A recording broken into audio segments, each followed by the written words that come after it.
আকাশবাণী কলকাতা। স্থানীয় সংবাদ পড়ছি শুভ্রা চক্রবর্তী। প্রথমে বিশেষ খবর।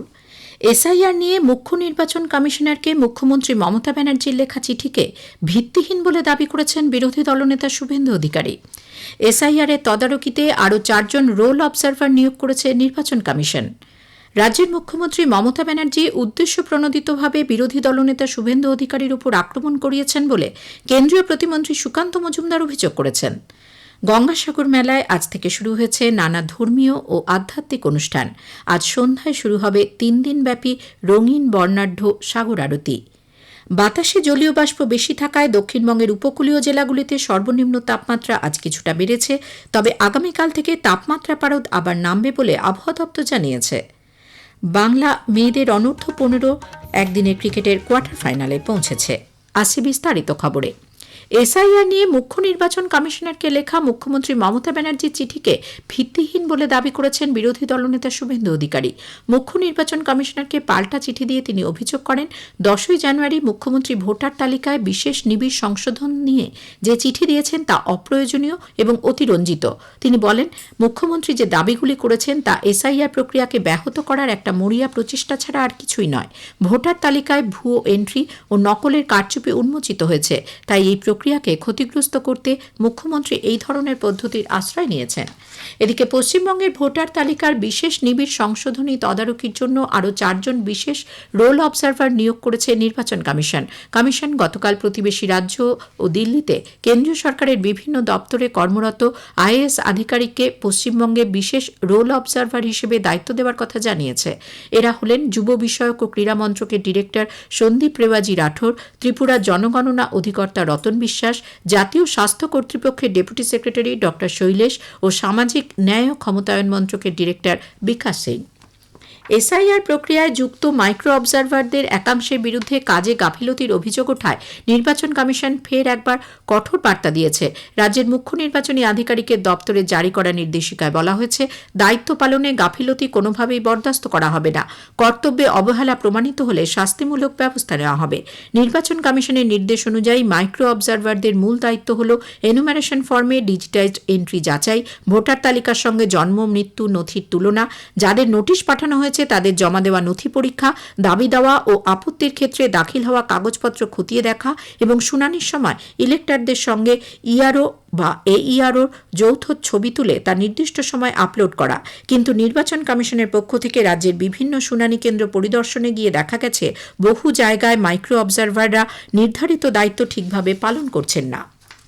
রাজ্যের মুখ্যমন্ত্রী মমতা ব্যানার্জি উদ্দেশ্যপ্রণোদিতভাবে বিরোধী দলনেতা শুভেন্দু অধিকারীর উপর আক্রমণ করিয়েছেন বলে কেন্দ্রীয় প্রতিমন্ত্রী সুকান্ত মজুমদার অভিযোগ করেছেন। বাগডোগরা বিমানবন্দরে আজ সাংবাদিকদের প্রশ্নের উত্তরে তিনি বলেন, মুখ্যমন্ত্রী ভোটের আগে এমন পরিস্থিতি তৈরি করতে চাইছেন যাতে কেন্দ্রীয় সরকার এক্ষেত্রে হস্তক্ষেপ করে।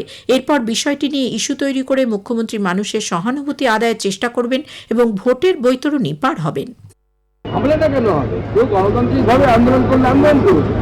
নেতা যাবে, নেতা আসবে, তার সামনে কি কালো পতাকা দেখাতে হবে, বাস নিয়ে গিয়ে তার গাড়িতে বাড়ি মারতে হবে? গণতান্ত্রিক আন্দোলনের মধ্যে পড়ে পরিস্থিতি এরকম। মমতা বন্দ্যোপাধ্যায় ভয়ের পরিবেশ তৈরি করতে চাইছেন, কিন্তু বাংলার মানুষ ভয় পাবে না। বাংলার মানুষ মুখ্যমন্ত্রী মমতা বন্দ্যোপাধ্যায়কে ক্ষমতা ছিল। অন্যদিকে তার কনভয়ে আক্রমণের প্রতিবাদে বিরোধী দলনেতা মঙ্গলবার চন্দ্রকোনা চলোর ডাক দিয়েছেন। ইতিমধ্যে এই ঘটনার প্রতিবাদে মেদিনীপুর সহ রাজ্যের বিভিন্ন প্রান্তে বিজেপি কর্মীরা বিক্ষোভ দেখিয়েছেন। এই ঘটনার প্রতিবাদে বিজেপি আজ দুপুরে যাদবপুর 8B বাস স্ট্যান্ড থেকে এক প্রতিবাদ মিছিলের ডাক দিয়েছে। বিরোধী দলনেতা শুভেন্দু অধিকারী এই মিছিলে উপস্থিত থাকার কথা। কেন্দ্রীয় স্বরাষ্ট্রমন্ত্রক বিরোধী দলনেতা শুভেন্দু অধিকারীর গাড়িতে আক্রমণের ঘটনায় রিপোর্ট চেয়েছে। অন্যদিকে গতকালের হামলার প্রতিবাদে পূর্ব বর্ধমানের ভাতারে বর্ধমান কাটোয়া ও বর্ধমান বাদশাহী রোড অবরোধ করে বিজেপি কর্মী সমর্থকরা। আগেই জানানো হয়েছে, পশ্চিম মেদিনীপুরের চন্দ্রকোনা রোড এলাকায় রাজ্যের বিরোধী দলনেতা শুভেন্দু অধিকারীর গাড়িতে হামলার অভিযোগ ওঠে।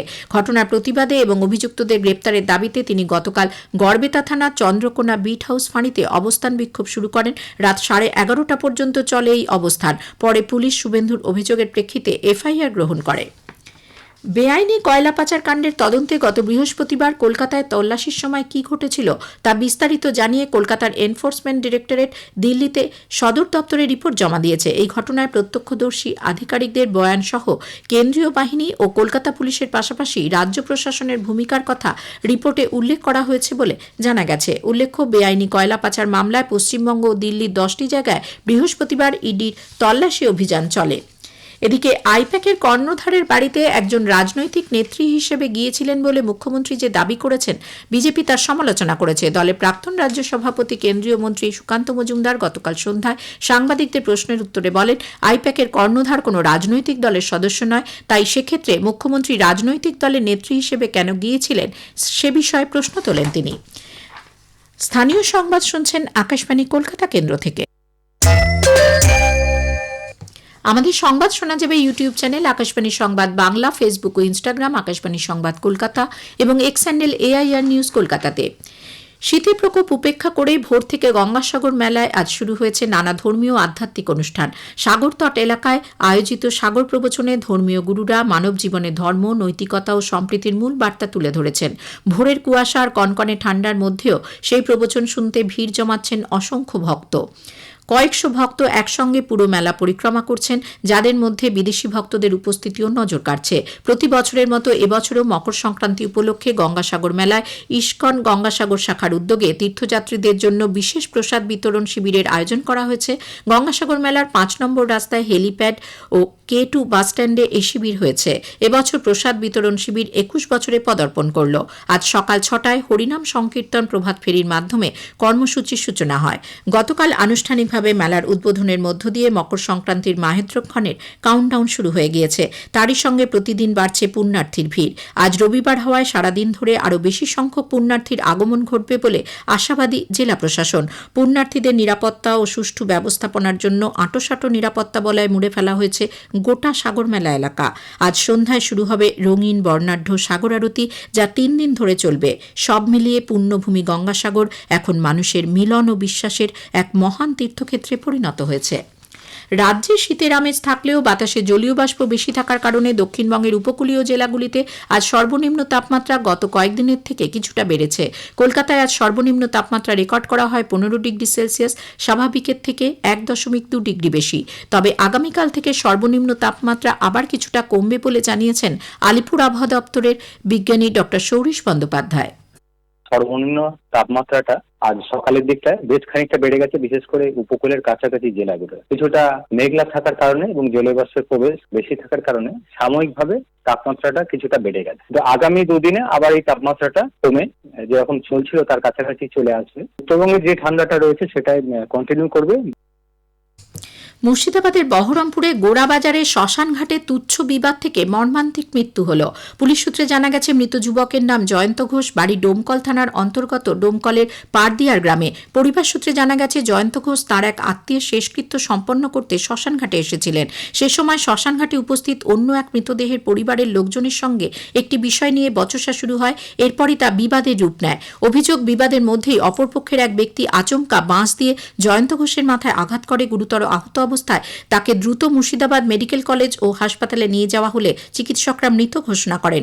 খবর পেয়ে ঘটনাস্থলে পৌঁছয় বহরমপুর থানার পুলিশ। মৃতদেহটি ময়নাতদন্তের জন্য পাঠানো হয়েছে।